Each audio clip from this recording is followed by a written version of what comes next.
ললস কিচেনে আপনাদের সবাইকে জানাই সাদর আমন্ত্রণ। আজকের রেসিপি নিয়ে আসলাম পোলাও আর চিকেন। আজকে চিকেনের মধ্যে দিয়েছি হলুদ, নুন, একটু জিরের গুঁড়ো আর লঙ্কার গুঁড়ো, আর একটু আদা রসুন পেস্ট করা ছিল, এর মধ্যে একটু সয়া সস দিয়ে মেখে নিয়েছি। এখন তেলের মধ্যে আলু ছাড়লাম।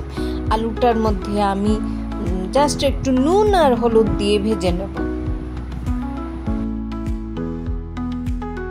ভাজা হয়ে গেছে, এখন আমি নামিয়ে নিচ্ছি।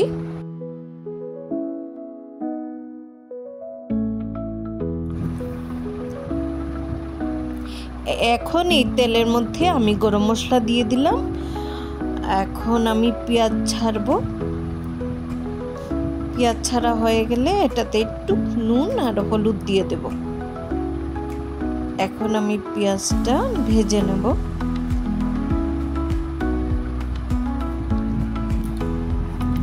পেঁয়াজটা দেখুন লাল লাল হয়ে গেছে। এখন আমি একটা তেজপাতা ছাড়বো এটাতে, তারপর আরেকটু নাড়িয়ে চাড়িয়ে এরপর আমি চিকেনটা দিয়ে দেব।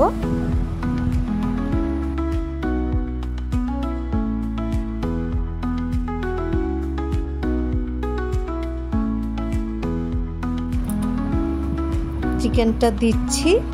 চিকেনটা দিয়ে একটু নাড়িয়ে চাড়িয়ে এরপর আমি জল দেব। এখন চিকেনটা ছাড়লাম। চিকেনটা ছাড়ার পর এখন নাড়াবই। দেখুন কি সুন্দর কষছে। কষার পর মানে ভালো রং এসছে। দেখুন রংটা কি সুন্দর এসছে না। এখন আমি আস্তে আস্তে জল দেব। জল দিয়ে একটু সেদ্ধ করব। সেদ্ধ করে তারপর নামিয়ে নেব।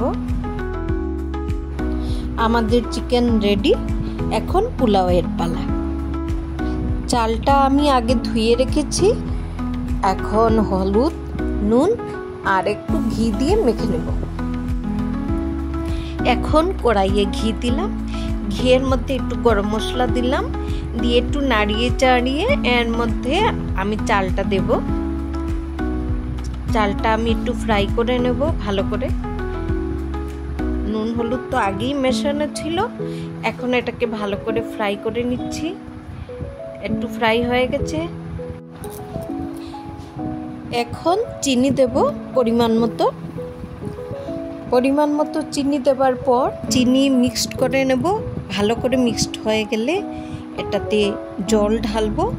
জল দিয়ে এখন সেদ্ধ করে ব্যাস আমাদের পোলাও রেডি। চিকেন আর পোলাও কেমন হয়েছে আপনারা জানাবেন, লাইক করবেন, সাবস্ক্রাইব করবেন। নিশ্চয়ই আবার দেখা হবে। ভালো থাকবেন। নমস্কার।